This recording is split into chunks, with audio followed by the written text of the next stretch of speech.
I'm Mary Poppins, y'all. Wait a minute. Why isn't this thing opening up? Oh, look, there's a button. Snap.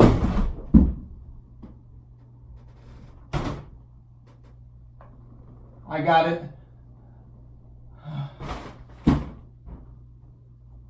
What is up, everybody? RandomRandomMan here, and judging from this ridiculous hat I'm currently wearing, it is Christmas time. Yes, Merry Christmas, Happy Holidays to whatever you all are celebrating during this time of year. And for about a few years now, since 2014, I've sort of made it a yearly tradition to review a movie on or around Christmas. And though this movie I am about to review and the next couple of films I am reviewing don't have to do with Christmas, in fact, none of the movies I've reviewed had to do with Christmas, I still want to keep up this tradition of me wearing this big itchy hat while reviewing a movie for you all, and to keep up with the holiday spirit. Hey, it's the most wonderful time of the year after all, isn't it? With all of that being said, I am here bringing you my review for Mary Poppins Returns. Based on the book series of the same name, written by P.L. Travers, and set in 1930s London, 3 decades after the events of the original film, the plot of this musical fantasy film basically follows our title nanny herself, Mary Poppins, played by Emily Blunt, returning to Jane and Michael Banks, played by Emily Mortimer and Ben Whishaw, after a family tragedy. Going into this movie, I had moderately high expectations. I was really looking forward to seeing this movie, even though this is a sequel that is not necessarily warranted. There are those out there who would say that this movie did not need to exist, as the original Mary Poppins film, which I do love, in the words of the nanny herself, is practically perfect in every way. So seeing how a sequel was in development for a while, I kept my mind open, and when I heard that Emily Blunt would be taking over the role of Mary Poppins, I got more interested. And then seeing the rest of the cast that was assembled for this film, and seeing the first minutes of footage and other marketing for this film, it got me feeling the magic of Mary Poppins returning. Starting out with the cast and their performances, we have, once again, Emily Blunt in the title role of Mary Poppins herself. And to reuse a cheesy line I just uttered a moment ago, she is practically perfect in this part in just about every way. One thing that did linger in the back of my mind before seeing this film was how Blunt would play this part that Julie Andrews so famously played over 50 years ago.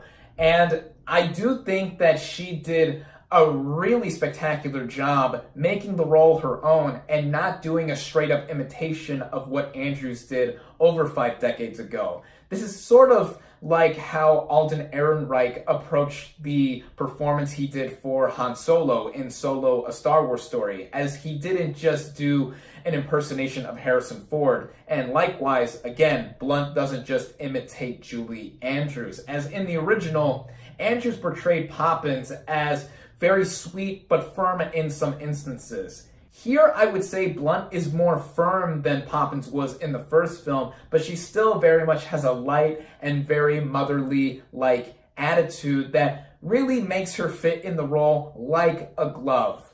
Aside from Blunt, there is also a stellar supporting cast here that I have to give some shout-outs to. There's Lin-Manuel Miranda as Jack, a Cockney lamplighter and a former apprentice to Bert, Dick Van Dyke's character from the first film, and I think he is delightful here. I'm a fan of his work on the Hamilton soundtrack. I've never seen a Hamilton in person live. Ugh, I wish I could. Like Blunt as Poppins, Miranda is not doing a straight-up impersonation of Dick Van Dyke's Bert, as they are not the same characters here, though he is similar in the kind of archetype that was done before, and I think that he was just really strong in the role, holding his own during the singing and dancing scenes. Same thing with Emily Blunt as Mary Poppins. I think she is a great singer, as she has proven in the past. Ben Whishaw plays Michael Banks here. You may know him as the recent Q in the last two James Bond films. He's also the voice of Paddington in those two movies. And here, this is quite a different role from both of them, as you can tell, or at least I did, the amount of stress and hardship he is feeling with the role he has taken on here, as this is 30 years after the original film in terms of setting and what has happened to him with his family and just all the other things that are going on with them. Whishaw, I think, executes that really well here, and he's not just a deadbeat dad. He really wants to do well by his three children, as does Emily Mortimer as Jane Banks, the sister to Michael and the aunt to Michael's three children here, and she is lovely in this movie. I tried putting my finger on where I had recognized her before this movie, and I looked up her filmography, and turns out she was the chick who sold the flowers in the movie Hugo, and was also the love interest for Sacha Baron Cohen's The Train Inspector in that film. And yeah, I loved her in that film. I loved her in this movie. And really, like, she has a bright, chipper attitude, and I think the chemistry she had between herself and Whishaw made them really feel like the Banks siblings, only more grown up. There's also the three actors who portray the Banks children here. Pixie Davis as Annabelle, Nathaniel Sally as John, and Joel Dawson as Georgie. I thought all three of them did a nice job portraying these characters here. Of course, they are sort of similar in how the Banks children, Jane and Michael, were in the first film, but I thought that they fit well with this kind of approach that the film was going for, which I'll mention more of later in terms of the writing. There's a lot more people here that I'll run through really quickly, such as Julie Walters as Ellen, the housekeeper to Michael and Jane, and I love Julie Walters. Speaking of Paddington from earlier, she is Mrs. Bird in those movies, and more famously to me, she is Molly Weasley in the Harry Potter films. And yeah, I love her as well. She's great in just about everything I've seen her in. Colin Firth plays William Wilkins, the president to a bank firm who is sort of the antagonist of the film. I'm not going to go much into detail aside from what I'll mention later as to what he has to do with the film. And I thought he was good here. I mean, Firth is a class act, and just about anything he does, I think he does well. There's also Meryl Streep, yeah, the legendary 3-time Academy Award-winning actress herself, as the eccentric Eastern European cousin to Mary Poppins named Topsy. And she has this really enjoyable musical sequence in the film. She's only around for that part of the movie, but like Blunt, Miranda, and some others in this film, she is a pretty good singer. Then, of course, there's Dick Van Dyke playing Mr. Dawes Jr. Now, he is the son of a character he portrayed in the first Mary Poppins film, Mr. Dawes Sr., but now he is actually old enough to look like Mr. Dawes Jr. 30 years after the events of the original film, as he had old person makeup and prosthetics in that first film. The screen time he had, I thought, was really delightful as well. And Angela Lansbury has a minor role here. Really, everybody in this movie, no matter what parts that they had, I think that they were all defined, but of particular note has to go to Emily Blunt as Mary Poppins herself. The writing of this film was done by David McGee, with story contributions from him, the film's director Rob Marshall, and John DeLuca. And what was done here, screenplay-wise, it sets up something very familiar that we all know and love in terms of what Mary Poppins did,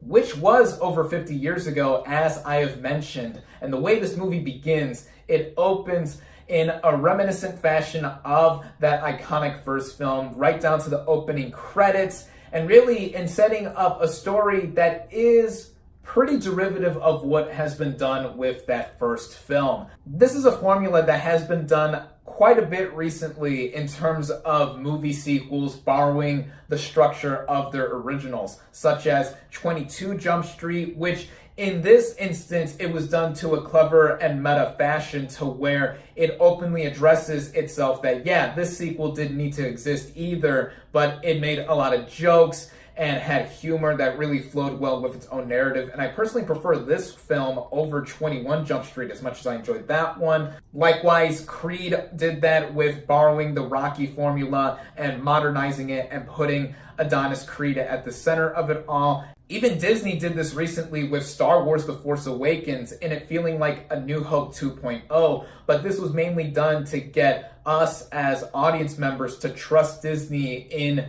terms of making more Star Wars movies, and most of them I have liked. So this is something that Mary Poppins Returns did do with its own story, but personally, I didn't mind it that much. Yes, it was prevalent in some areas to where I knew the story was going in a specific direction, making it somewhat predictable. This detail is going to vary from person to person in terms of how much of an issue it is in hindsight. Again, I really didn't find it to be that much of a prevalent notice in the film because what was set up here, I felt, was different enough from the original movie to get the plot going, as from the get-go, we are reintroduced to Jane and Michael Banks, and Michael in particular was married and did have his 3 children who are with them in the film, but sadly, just before the movie's event started, his wife has since passed on, and also the federal bank, which Colin Firth is in charge of, is threatening to take away his home if the payments that he is overdue for are not done. This only gives the banks a few days to pay off this loan that Michael took out previously so that the house can be saved. But lo and behold, Mary Poppins shortly returns after we learn of the bank's troubles, and that is where the movie does really get going. Like I've mentioned before, Emily Blunt is sensational in the role of Poppins, and I love the interactions between her, the older Banks children, Michael and Jane, and the younger 3 Banks kids. They really feel natural, and they feel like what was done before in Julie Andrews interacting with all of the actors in the first Mary Poppins film. And it really just feels like you're watching or being with an old friend again, and in a modern, updated sense. Which brings me to the technical merits of this movie, and this is a stunning movie. I really never had my eyes leave the screen, both in terms of how the production design is shown, the costumes with everyone dressing up in clothes from the 1930s. This movie takes place during the Great Depression, and some characters look like they really fit the time period. Shout out to you, Sandy Powell, the costume designer for this film. Between Mary Poppins Returns and The Favorite, I see her getting another Oscar nomination for her work. The movie is so pretty to look at with all of its colors, whether it is in a live-action musical sequence or with the animation.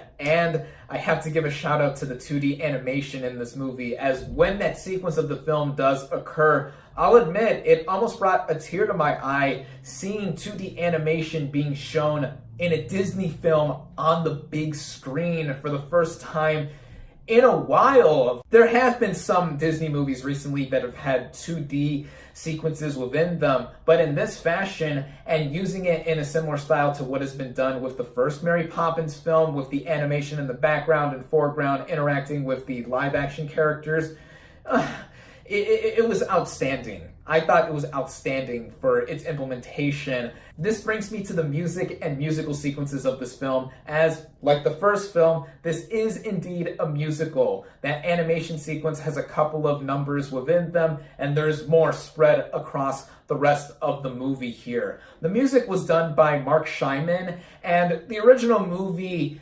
famously had the Sherman Brothers compose those catchy songs we all know and love, such as Supercalifragilisticexpialidocious. And what I liked that this sequel did was not necessarily try to recreate those songs we previously know and love, and instead create new songs that have the feel of what was done beforehand. And also, speaking of the Sherman brothers, the last surviving Sherman brother, Richard M. Sherman, was a music consultant for this film, which was nice to have kind of his blessing be bestowed upon. My favorite songs of this film include the likes of Underneath the Lovely London Sky by Lin-Manuel Miranda's Jack.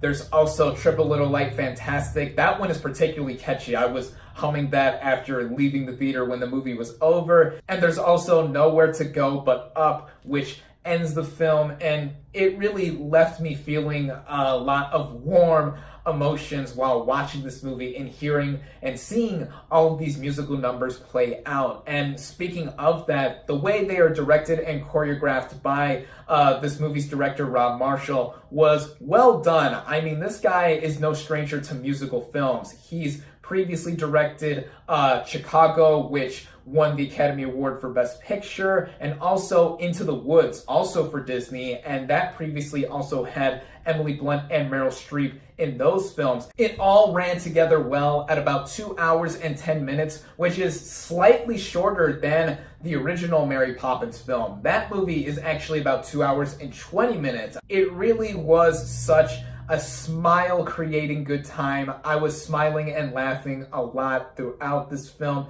Granted, I did not expect this movie to top the original Mary Poppins. I mean, it would be ridiculous to think that coming all these years later that it would be up to that level, and I still do prefer the original Mary Poppins film to Mary Poppins Returns, and there are those that are going to point out the fact that it is really similar to what has been first done in 1964. And there are other things that I could see other people point out too, like the ending of the movie almost being by pure coincidence. It was kind of like what was done with Disney's Christopher Robin from earlier this year, and I really enjoyed this movie as well. But I would say that with that ending, if people are going to find fault with it, it was cleverly set up early on in the movie and dropped in, and if you were paying attention throughout the rest of the film, one would see that it does make sense for the film to end that way. When it is all said and done, I think Mary Poppins Returns is a movie that recaptures a lot of the magic of what was done with that first film,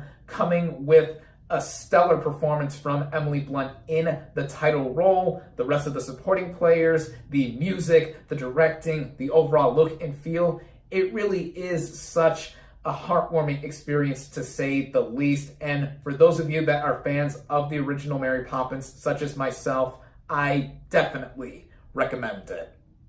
My final verdict for Mary Poppins Returns is 4 out of 5 stars.